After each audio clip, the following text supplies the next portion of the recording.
Sure. Hi.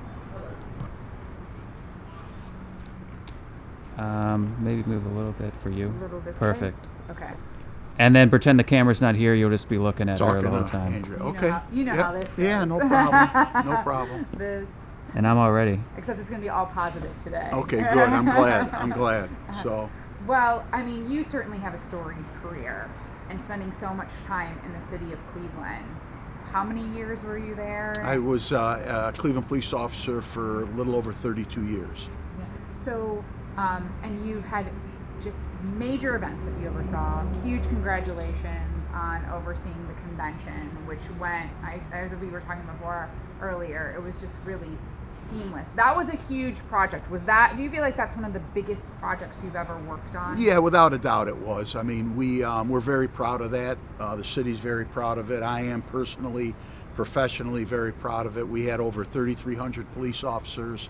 We had a budget of $50 million, and we had over 100,000 visitors in our city for a week. We were on the worldwide stage, and it went off without a hitch, and I was very proud of it. A lot of hard work by myself and members of my staff. So, 30 years in the city of Cleveland, bigger city. What was the attraction of moving yourself to the suburbs and coming to Middleburg Heights? Well, my time to leave the city of Cleveland was up, and I knew I still wanted to stay in law enforcement. And I had known a little bit about the city of Middleburg Heights. I saw the posting on the website, did some research, actually came out here and drove around. I had a casual meeting with the mayor a few years ago, and I submitted my resume, went through the interview process, and after 3 interviews was offered the job. It's a wonderful community, and I wanted to try suburban policing. I was an urban cop for over 30 years, so I wanted to give this a try. Well, you know, it was a major coup for them. They felt really excited to get Well, I appreciate that. Thank you. So I would imagine, though, it's a different set of challenges, right? Like, you bring so much knowledge with you, but coming here and becoming the chief for the Middleburg Heights Police Department, when you took a look at the landscape, were there a lot of changes that you needed to make?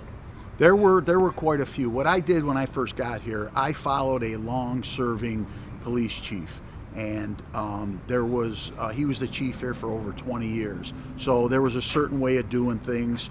I came from a department where we were in the midst of dramatic change with the consent decree and the settlement agreement. So I had some ideas of what I thought would help the men and women of the police department here. So when I came in, I conducted an audit from the inside, and I found out a lot of things that they were doing right, but there were some things that definitely needed improvement. Number 1 was their policy. Number 2 was their training, and there were some intangibles. We needed some staffing enhancements and some equipment enhancements. So I came in, I made some recommendations to the mayor and to his staff, and he was very, very supportive. And with their support, we've been making those changes, and we're definitely headed in the right direction. The transition phase is completed, and now we're in the phase of just moving forward. And you brought in some female blood. What we did, I had, the city of Middleburg Heights never did lateral transfers for hiring. They always did it through the Civil Service Commission. So I requested from the Civil Service Commission that maybe they think about it, which they did. And my goal was to try to diversify the police force as far as gender and as far as thinking, the way everyone was thinking out there. So we did hire our first female officer, and she came from Cuyahoga Falls, and she's been a great fit. And then we hired 4 other officers, 1 from Cleveland, 1 from Parma Heights, 1 from the Metro Parks, and we're very happy about that. You know, change takes time. Like, nothing amazing ever happens overnight. But you've been here for 15 months now. What are some of the changes that you've started to implement that you really already feel so excited about? Well, number 1, and I'm excited about it, but our policies are all coming in line with industry standards. best practices, state law. So that's big. The men and women of the police department want clear, concise guidance, and that's what these policies are doing for them. They're giving them guidance.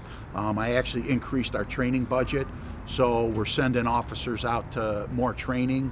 And then I received 5 bicycles from the city of Cleveland that we purchased for the Republican convention, and we're instituting our bicycle patrol to get back in touch with the community.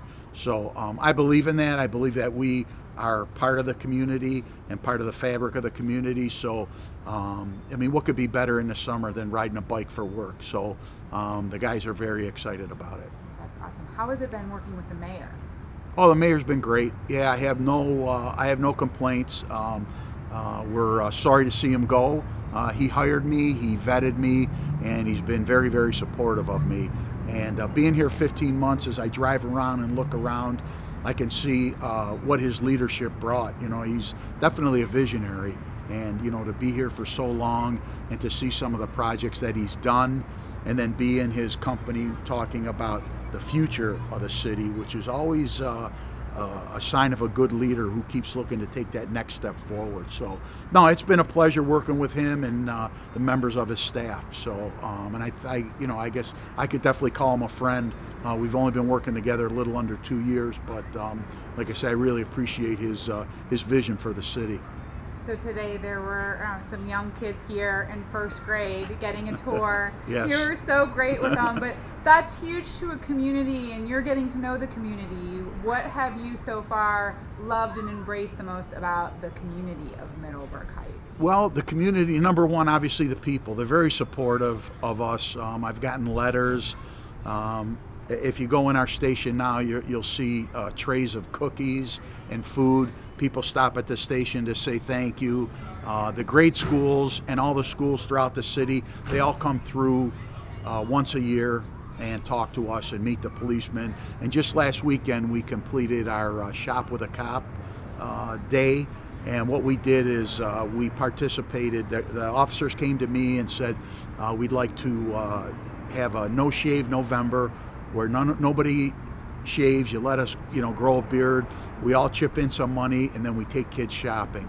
So we did that last year. Big supportive of it this year. We had a great turnout. So just being part of the community, that's what we do. That's what we're supposed to do. And I think with the younger kids, I think it gives them a good feeling. In today's world, they're going to see police officers in their schools. It is the new normal. They are going to see police officers in their school. They are going to have more interaction with law enforcement probably than they ever would, historically. So I think on a positive note. Today we spoke with one of your police officers who's stationed at one of the local schools. What kind of response are you getting from parents? And it sounds obvious to ask like why you wanted to do this and implement it into the schools, but if maybe you could talk a little bit about that program and why you feel great that it's happening here in Middleburg. Right. Well, the reason was it was part of the mayor's vision, protecting our children. The mayor had this up on his agenda after Sandy Hook, and before we put the officers in the school, every day at arrival and dismissal, we would have a police car sitting in the parking lot of the schools, which was done before I got here. It was done at the direction of City Hall. I came in, started talking to the mayor about the school resource program. He got in touch with the school board, lobbied the school board. They were all for it. Obviously, finances is on everybody's mind, so the cost was split among the city and the school board. And then I had 2 officers that volunteered. They started in August, just when the school year started, and the response has been positive.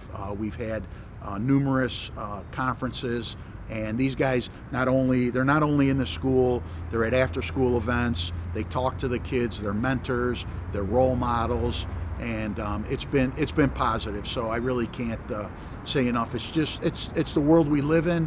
But I look at that and I turn that around and say, now they've got a positive role model. They're not going to be afraid to talk to a police officer. They see a police officer in the school being part of their school community, part of their educational journey. Lucky to have you here. Well, thank you. I appreciate it. Thanks. Yeah. Anything